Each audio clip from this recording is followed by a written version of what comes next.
about the psychology of selling something. And I know this video says 3 tips how to sell your thing using psychology. I don't really have 3 tips outlined for you. I am going to give you 3 tips in this video, but they are off the top. Usually I have a little outline and I know where I'm going. So if this sounds like a bit of a rant, I apologize. But it's really important to understand that people have a psychology. Okay, they have a limiting self beliefs. They have a comfort zone.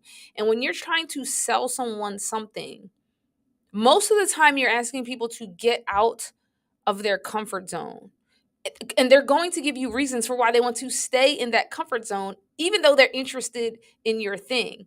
So, for my academics out there that you're trying to sell coaching to someone, you're trying to sell your digital course, you're trying to get a consulting gig, whatever it is, there's a psychology involved. It's more than just selling your thing to the person that wants it. And the quicker you understand some of the psychological things that are going on in someone's head and how that's impacting the transaction, I think you'll be better off. And so here are some psychological tips that are going on. People come to you with objections. So I do a 30-minute free consultation call with anybody that's interested in Power Your Research. I get to know who they are. I show them the Power Your Research roadmap. Now, if someone is on the sales call, they're interested in your thing. Nobody's going to just sign up for a 30-minute sales call with a random person if they're not interested, right? People's time is important to them. So they're interested. But even though they're interested, they're all coming with objections. They're all coming with reasons in their head why they can't enroll in your thing. And some of those objections are they're going to tell you, I don't have the money. That's an objection that you have to overcome. They're going to tell you, I don't have the time.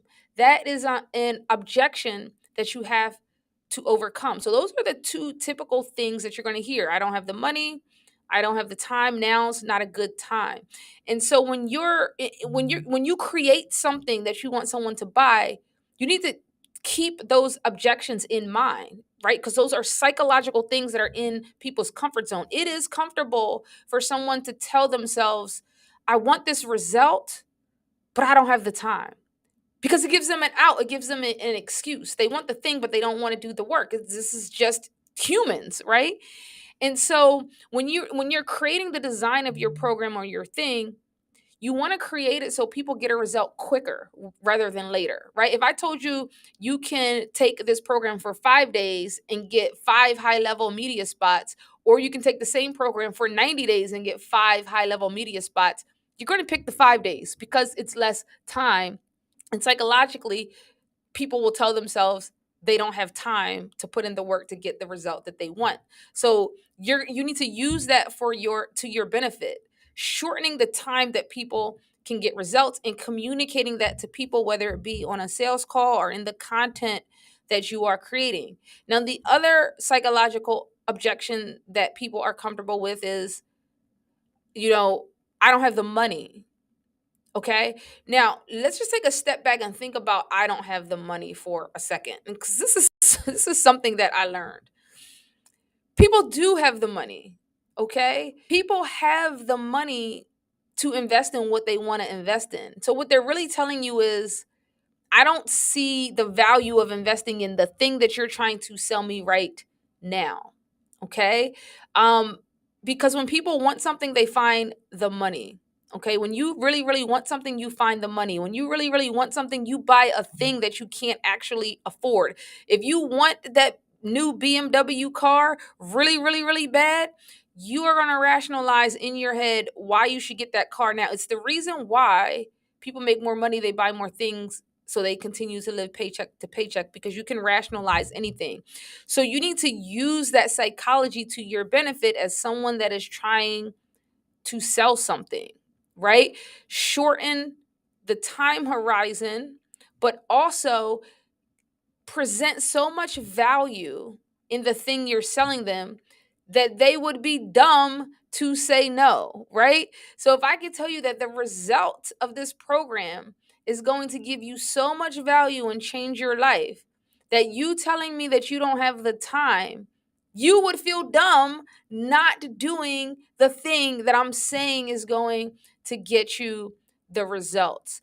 And so use the psychology of people and people's comfort zone going into your messaging online or in a one-on-one call to combat those objections before the person even brings them up. And this is for programs that are super expensive and for programs that are not that expensive at all. If you price your thing too low, psychologically, people are going to think it doesn't have value. You could have a $200 thing that is going to give people so much value. It's incredible. But when people see $200, they're not going to trust that you can give them the results that you say you can give them because it's the price is not high enough. Now, when they see that the same program is $2,000, what do they think? That must be a good program because nobody would charge that much money for something that is not good. These are psychological beliefs. Okay, people have all types of things going on in their head psychologically. We tend to have a truth bias. We believe that people are most likely to tell the truth. We have confirmation biases going on. We have comfort zones, right? We have cognitive dissonance, right? And so all of those things play in to people buying your thing. And I know that I just gave you three tips because we talked about people being too busy. We talked about people's objection around not having the money to do something. And then we talked about cognitive dissonance, right? And all of those things. I know I gave you three tips in there. I probably gave you more than three tips. I hope this helps for you in changing your messaging, trying to enroll people in your thing. Implement those tips. Come back here and let me know if they helped. I know they will. All right. Have